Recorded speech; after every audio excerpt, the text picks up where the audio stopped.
আজকের পর্বে এমন কিছু ঘটেছে যা শুধু পরশুরামের সম্মানই ফিরিয়ে দেয়নি, বরং যারা এতদিন তাকে ছোট করে দেখত তাদের মাথাও নত করতে বাধ্য করেছে। অফিসের মাঝখানে একের পর এক অপমান, কটূক্তি, বিদ্রূপ সব কিছুর জবাব পরশুরাম দিয়েছে এমনভাবে যা দেখে সবাই হতবাক। শুধু তাই নয়, শেষ মুহূর্তে এমন কিছু ইঙ্গিত মিলেছে যা প্রমাণ করছে পরশুরাম এই অফিসে শুধুই চাকরি করতে আসেনি, বরং অনেক বড় একটি সত্যের খোঁজে নেমেছে। তাহলে কি সেই রহস্য? কেন এত গুরুত্বপূর্ণ কিছু ফাইল নিজের হাতে নিতে চাইছে সে? আর ভানু, বাবিন ও ডুডুর ভবিষ্যৎ কি হতে চলেছে? সব কিছু জানতে ভিডিওটি শেষ পর্যন্ত অবশ্যই দেখুন।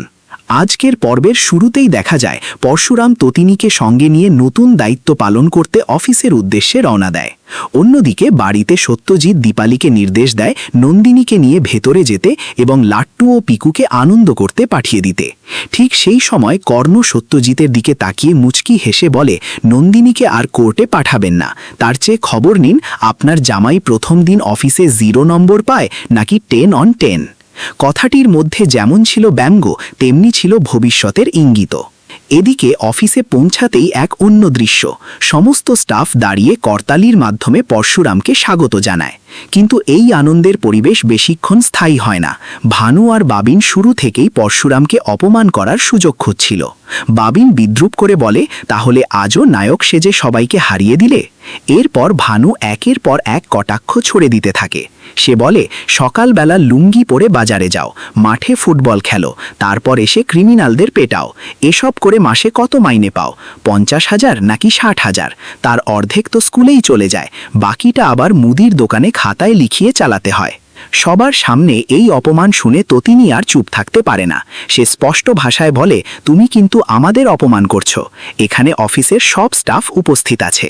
কিন্তু ডুডু ও ভানুর পক্ষ নিয়ে বলে, ওদের বেতন আমাদের থেকেও বেশি নাকি? ভানু আবারও ব্যঙ্গ করে বলে, শ্বশুর মশাইয়ের দেওয়া কোট ব্লেজার পরলেই কি মানুষ বদলে যায়? না, তুমি সেই আগের মতোই থাকবে। বিষ্ণুর ষষ্ঠ অবতার তো দূরের কথা, তুমি একটা বিগ জিরো। এতক্ষণ পর্যন্ত শান্ত থাকা পরশুরাম এবার নিজের স্বভাবসুলভ দৃঢ় কণ্ঠে উত্তর দেয়। সে বলে, তোমার দিদির বিয়ের জন্য আমি অনেক কিছু সহ্য করছি, কিন্তু মনে রেখো, চাইলে তোমার এই পা ভেঙে দিতে পারি, চাইলে হাতও ভেঙে দিতে পারি।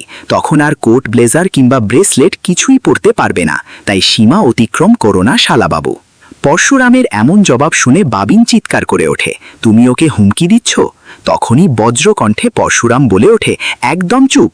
মুহূর্তের মধ্যে পুরো অফিস নিস্তব্ধ হয়ে যায়।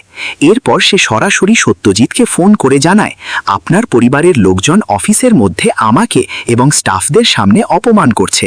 আমি কি এখন এই অফিসে কাজ করব নাকি বাড়ি ফিরে যাব? পরশুরামের মুখে সব কথা শুনে সত্যজিৎ অত্যন্ত বিরক্ত হয়ে বলে, এটা কি হচ্ছে? তখন পরশুরাম শান্তভাবে জানায়, টাকা দিয়ে মানুষ কেনা যায়, কিন্তু শিক্ষা কেনা যায় না। যদি শিক্ষা আর ভদ্রতা থাকতো তাহলে সমাজটাই বদলে যেত। সত্যজিৎ সঙ্গে সঙ্গে ভানুর সঙ্গে কথা বলতে চায়, কিন্তু ফোন হাতে নিয়ে ভানু উল্টো চিৎকার শুরু করে। ঠিক সেই সময় কর্ণ ফোন কেড়ে নিয়ে ভানুকে এমন ভাষায় সতর্ক করে যা শুনে ভানুর মুখের রং পাল্টে যায়। কর্ণ বলে, আমি কিন্তু পরশুরাম নই। আমি যদি ধনুক তুলতে শুরু করি তাহলে তোমার পুরো খেলাই শেষ হয়ে যাবে। এখনই পরশুরামের কাছে ক্ষমা চাও, নইলে বড় সমস্যায় পড়বে। কর্ণের কঠোর সতর্কবার্তার পর আর কোনো উপায় না দেখে ভানু বাধ্য হয়ে সরি বলে, কিন্তু ততিনী তখনও থামে না। সে বলে, এত আস্তে নয়, জোরে বলো। শেষ পর্যন্ত ভানু চিৎকার করে ক্ষমা চায়। শুধু ভানুই নয়, বাবিন ও ডুডুকেও ক্ষমা চাইতে বাধ্য করে ততিনী। অফিসের সব স্টাফের সামনে এই দৃশ্য দেখে সবাই বুঝে যায় আজকের দিনটা আর আগের মতো নেই। আজ অপমানের বদলে সম্মান ফিরে পেয়েছে পরশুরাম। এরপর ততিনী আরও এক ধাপ এগিয়ে ভানু, বাবিন আর ডুডুকে নির্দেশ দেয় 2 কাপ ব্ল্যাক কফি এবং স্ন্যাক্স নিয়ে আসতে। প্রথমে তারা অস্বীকার করলেও ততিনী স্পষ্ট জানিয়ে দেয়, 15 মিনিটের মধ্যে কফি না এলে সন্ধ্যায় তোমাদের হাতে চিঠি ধরিয়ে অফিস থেকে বের করে দেওয়া হবে। এই কথা শুনে তিনজনই বাধ্য হয়ে কফি আনতে যায়। ওদিকে ভানু আর বাবিনের মুখে তখন শুধু রাগ আর অপমানের আগুন। ভানু বলে, আজ কর্ণ চ্যাটার্জি বেশি কথা বলল। বাবিনও ক্ষোভ প্রকাশ করে বলে, নিজেদের বাঁচাতে আমাদের ব্যবহার করছে সবাই। কিন্তু ভানু বুঝিয়ে দেয়, কর্ণকে হালকাভাবে নেওয়া ভুল হবে। কেবিনে ফিরে ততিনী পরশুরামকে প্রশ্ন করে, তুমি সম্পত্তির ভাগও নিচ্ছ, আবার বিয়েটাও করতে চাইছো, এর পেছনে আসল কারণ কি? পরশুরাম কিছুক্ষণ চুপ থেকে বলে, ভালোভাবে বাঁচতে গেলে পাশে একজন ভালো মানুষ দরকার। তবে শুধু সেটাই কারণ নয়, এই অফিসে এমন অনেক ফাইল আছে যেগুলো খুব শীঘ্রই আমার হাতে আসবে। এই কথাতেই স্পষ্ট হয়ে যায় পরশুরামের লক্ষ্য শুধু সম্পর্ক নয়, এর আড়ালে লুকিয়ে আছে আরও বড় কোনো পরিকল্পনা। ঠিক তখনই ভানু ও বাবিন কফি নিয়ে এসে আবার ব্যঙ্গ করে বলে, এবার কি দুপুরের রান্নাটাও করে দেব? ভানু আরও বলে, শুনেছি তুমি নাকি রান্নাও খুব ভালো করো। মিডল ক্লাস মানুষ তো এসব ভালোই পারে। কিন্তু এবারও পরশুরাম শান্ত গলায় বলে, এখন আপনারা আমার অধীনে কর্মচারী, তাই কাজ শেষ হলে বাইরে যেতে পারেন। এই উত্তর শুনে অপমানে জ্বলতে জ্বলতে তারা কেবিন ছেড়ে বেরিয়ে যায়। এরপর আসে আরও গুরুত্বপূর্ণ একটি মুহূর্ত। বলরামের ফোন আসে পরশুরামের কাছে। সে সতর্ক করে দিয়ে বলে, খুব সাবধানে এগো, যেখানে পা দিয়েছিস সেখানে ডিনামাইট পাতা আছে, যে কোনো সময় বিস্ফোরণ ঘটতে পারে। তবে আমি জানি তুই কোনো কারণ ছাড়া ওই চেয়ারে বসিসনি। পরশুরাম মুচকি হেসে উত্তর দেয়, আমি ওই চেয়ারে বসিনি। ওই চেয়ারে বসলে আমার গায়ে ফুসকা পড়ে যাবে। কথার আড়ালে যেন লুকিয়ে ছিল গভীর রহস্য। ফোন রাখার পরই পরশুরাম পিয়াকে ডেকে গত বছরের রিটার্ন ফাইল, কয়েকটি নির্দিষ্ট কোম্পানির নথি এবং সংশ্লিষ্ট গোডাউন ও ফ্যাক্টরি পরিদর্শনের ব্যবস্থা করতে বলে। পিয়া অবাক হলেও সব ব্যবস্থা করার আশ্বাস দেয়।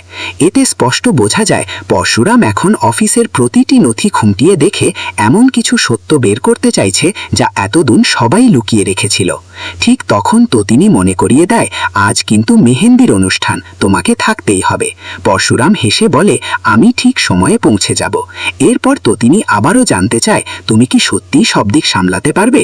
পরশুরাম আত্মবিশ্বাসের সঙ্গে উত্তর দেয়, সব দিক আমি সামলে নেব, তুমি শুধু আমাকে সামলে রেখো।